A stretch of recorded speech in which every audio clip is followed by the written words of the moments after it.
매일 성경 묵상을 돕는 해설 가이드입니다. 안녕하세요. 묵상 코치입니다. 함께 읽고 나눌 말씀은 민수기 24장 10절에서 25절까지 말씀입니다. 발람의 세 번째 예언도 자신의 의도에서 벗어나자 발락은 급기야 발람에게 분노를 터뜨립니다. 손뼉을 치면서 발람에게 항의합니다. 손뼉을 치는 행동은 칭찬이 아닌 조롱이나 적대를 표시하는 행위입니다. 10절에서 11절 읽겠습니다. 발락이 발람에게 노하여 손뼉을 치며 말하되 내가 그대를 부른 것은 내 원수를 저주하란 것이거늘 그대가 이같이 3번 그들을 축복하였도다. 그러므로 그대는 이제 그대의 곳으로 달아나라. 내가 그들을 높여 심히 존귀하게 하기로 뜻하였더니 여호와께서 그들을 막아 존귀하지 못하게 하셨도다. 발락이 발람을 멀리서 부른 이유는 이스라엘에게 저주를 내리기 위함이었습니다. 그는 무려 3번이나 발람에게 기회를 제공했으나 발람은 3번 연달아 오히려 그들을 축복합니다. 하가 극에 달한 발람은 손뼉을 치며 그들을 비난하고 발람과의 계약을 파기합니다. 그는 발람에게 아무런 복채도 줄 수 없으니 이제 그만 고향으로 돌아갈 것을 요구합니다. 발락은 발람이 자신의 요구를 충족했다면 그게 존대할 계획이었다 말합니다. 이것은 발람이 더욱 큰 부귀와 명성을 얻게 된다는 의미입니다.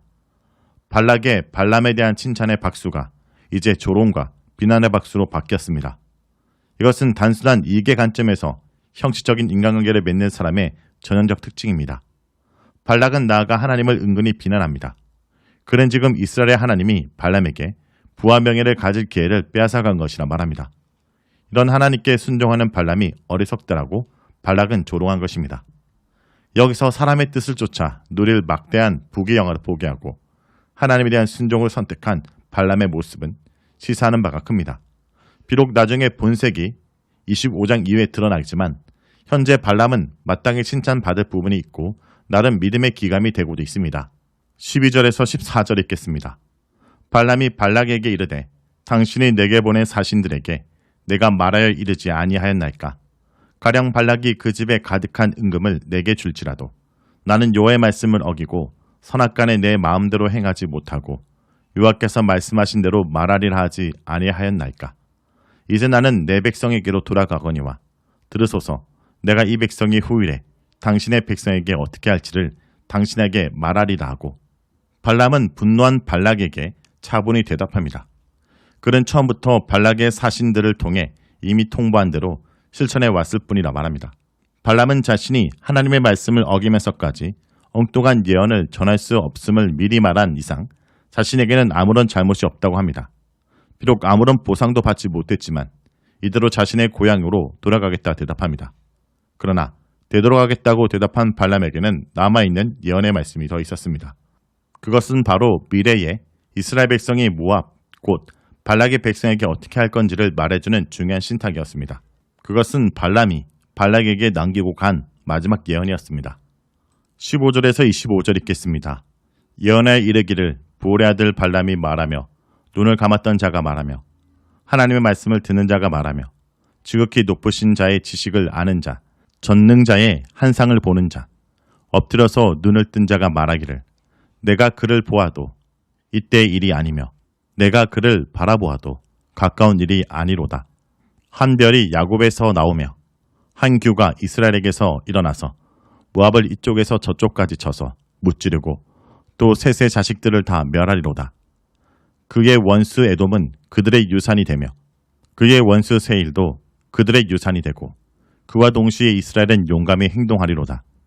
주권자가 야곱에게서 나서 남은 자들을 그 성읍에서 멸절하리로다 하고 또 아말렉을 바라보며 예언하여 이르기를 아말렉은 민족들의 으뜸이나 그의 종말은 멸망에 이르리로다 하고 또 겐 족속을 바라보며 예언하여 이르기를 내 거처가 견고하고 내 보금자리는 바위에 있도다. 그러나 가인이 쇠약하리니 나중에는 아수르의 포로가 되리로다 하고 또 예언하여 이르기를 슬프다. 하나님이 이 일을 행하시리니 그때 살 자가 누구이냐. 깃딘 해변에서 배들이 와서 아수르를 학대하며 에벨을 괴롭힐 것이나 그도 멸망하리로다 하고 발람이 일어나 자기 곳으로 돌아가고 발락도 자기 길로 갔더라. 발람의 입에서 쏟아져 나온 예언의 말씀은 발락에게 가히 충격적이었습니다. 그는 이스라엘에 참가할 수 있는 직전의 세 번째 예언의 수와 비슷하게 시의 형식을 띤 신탁을 선포합니다. 여기서도 세 번째 서두와 비슷한 표현으로 예언을 시작합니다. 말씀을 들은 자가 말하며 신의 지식을 얻은 자, 환상을 보는 자, 눈을 뜬 자가 말한다 라는 표현은 발람의 신분을 잘 말해줍니다. 그는 원래 이방의 점술가요 예언가였기에 이러한 행동에 익숙했습니다. 다만 지금은 신탁을 주는 대상이 메소포타미아 신들이 아닌 이스라엘 하나님 여호와이십니다. 발람은 지극히 높은 자와 전능자이신 하나님으로부터 예언을 받았습니다. 그는 하나님이 보여주신 환상 중에 특별한 징조로 보았습니다. 원래 발람의 교화행에서는 이방의 점술과 마법이 성행했으며 발람은 이에 능통했던 것이 분명합니다. 처음과 두 번째 신탁에서 그가 보여준 한적한 곳에서의 행동은 이러한 습관에 따른 것입니다. 구약에서는 점과 마술을 사악한 행위로 취급합니다. 왜냐하면 인간이 점을 통해 미래를 예측한 뒤 적절한 예방 조치나 마술을 통해 미래를 자기 뜻대로 조정하려 들기 때문입니다. 이는 곧 역사를 주관하는 하나님에 대한 중대한 도전입니다. 그러나 지금 발람은 이런 모든 사악한 수단들을 사용하지 않고 전적으로 하나님의 임재에만 집중하고 있습니다. 그리고 놀랍게도 발람은 장차 올 어떠한 인물에 대해 예언합니다. 그는 야곱에게서 나오는 별이요 왕의 신분을 의미하는 귤을 든 건세자입니다. 분명 이 건세자는 가깝게는 다윗을, 멀리 궁극적으로는 예수 그리스도를 가리킵니다. 장차 야곱에서 나올 한 인물은 다음 나열되는 예언의 내용들을 놀랍게 수행할 것입니다. 첫째, 그는 모압을 분쇄할 것입니다. 이것은 가히 발락에게 충격적인 예언이 아닐 수 없습니다. 이스라엘에게 선포되어야 할 저주가 오히려 자기에게 임하고 있는 것입니다. 야곱의 별은 모압의 양끝을 모두 정복할 것이고 셋 족속을 멸망시킬 것입니다. 여기서 셋 족속은 아마도 모압 땅에 정착하여 유목 활동을 한 어떤 족속이었던 것으로 보입니다. 둘째, 그 귤을 잡은 야곱의 별은 에돔과 세일을 유산으로 삼을 것입니다. 에돔은 세일산 일대를 거처로 삼았기에 에돔의 세일은 문학적 효과를 위한 동어 반복입니다. 이스라엘은 용감히 행동하여 그들을 정복할 것이며 그 성읍들을 멸망시킬 것입니다. 모압과 에돔의 패망에 대한 예언에 이어 아말렉과 겐 족속을 향한 저주가 선포됩니다. 여기서 아말렉은 민족 중에 으뜸으로 평가되고 있습니다. 아말렉은 민수기에서 이스라엘의 주요 대적의 하나로 등장합니다. 아말렉은 여호와의 대대의 대적입니다. 실제로 민수기에서 아말렉은 이스라엘의 강력한 대적으로 등장합니다. 그들은 정탐꾼들에게 공포심을 주어 가나안 진입을 포기하게 만들었고 이스라엘은 그들과의 두 번째 전쟁에서 패배하였습니다. 덧붙여 뒤에서 다뤄질 20절에서는 아말렉에 대한 멸망이 선포됩니다. 하나님께서는 애굽에서 나오는 길에 아말렉이 이스라엘 백성에게 했던 일을 기억할 것이며 가나안 땅을 완전히 점령 후에는 천하의 아말렉에 대한 기억을 지워버리라고 명하십니다. 동일한 저주가 발람의 마지막 예언에서 선포되고 있는 것입니다. 겐 족속 또한 패막을 면치 못합니다. 겐 족속은 혈통적으로 미디안 족속의 한 부족으로 보입니다. 모세의 장인 이드로와 그의 아내 십보라는 미디안에서 온 겐 족속이었습니다. 아담의 아들 가인과 그에게서 후손이 계속 이어져 그들이 가인 족속이란 이름으로 존재했다고 보기는 어렵습니다. 겐 족속의 거처는 요새처럼 든든했는데 그들은 바이산 일대에 주로 거했습니다. 그들은 결국 아수르에 의해 멸망당하고 사람들은 포로로 잡혀갈 것입니다. 이때 하나님의 심판을 피해 살아남을 자는 없을 것입니다. 마지막으로 그토록 막강한 아수르 또한 멸망을 피할 수 없을 것이라고 말씀이 선포됩니다. 아수르와 더불어 에벨 족속은 기띤 해변에서 배를 타고 공격해온 사람들에게 학대를 당할 것입니다. 에벨 족속의 정체는 정확히 확인되지 않으나 해안을 거점으로 삼는 강한 민족이었던 것으로 보입니다. 발람은 마지막 순간까지 하나님께서 지시하신 명령을 어기지 않고 순종했습니다. 그가 전한 신탁은 이스라엘을 향한 저주의 선포가 아니라 오히려 축복의 선포이자 이스라엘을 친송하는 창가였습니다. 이로써 처음에 하나님께서 발람의 모압의 여행을 막으시려다 최종적으로 그의 발걸음을 허락하셨는지가 명쾌하게 드러납니다. 그의 복제에 대한 탄심에도 불구하고 하나님은 인간의 악한 의도를 이용하여 주변의 모든 대적들을 향해 이스라엘이 받은 복과 그들의 위대함을 선포하셨습니다. 자, 여기까지가 민수기 24장 10절에서 26절까지 말씀입니다. 오늘 말씀을 통해 우리는 무엇을 묵상하고 적용해야 할까요? 하나님의 백성은 하나님의 복을 받을지언정 결코 누구에게도 저주를 받지 않습니다. 발람의 예언은 그리스도가 장체 야곱의 후손 중에서 나올 뿐 아니라 그가 세상의 모든 군왕 곧 사탄과 그의 추종자들을 쳐부수고 온전한 하나님 나라를 건설하게 될 것을 말하고 있습니다. 무엇보다 어떤 상황 속에서도 이스라엘을 축복하도록 하심으로 앞으로 오실 예수 그리스도가 다스리는 세상에서 그를 따르는 백성들은 죄의 저주 아래 있지 않고 세상 가운데 축복받은 백성으로 살아가게 될 것입니다. 성도 여러분, 비록 내가 처한 사항이 현재 이스라엘 백성들처럼 강야의 여정길일지라도 하나님은 우리를 축복하시고 우리의 길을 지키신다는 것을 잊지 않길 간절히 기도드립니다.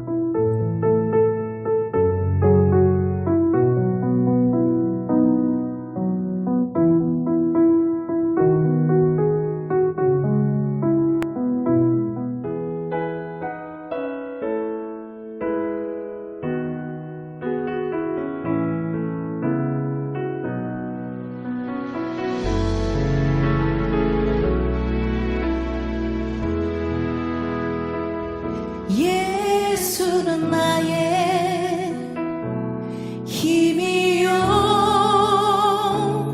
예수는 나의 생명이라, 예수는 나의 참 기쁨 참 소망, 예수는 나의 꿈이라, 예수는 나의 힘이요, 예수는 나의 생명이라,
예수는 나의 예수는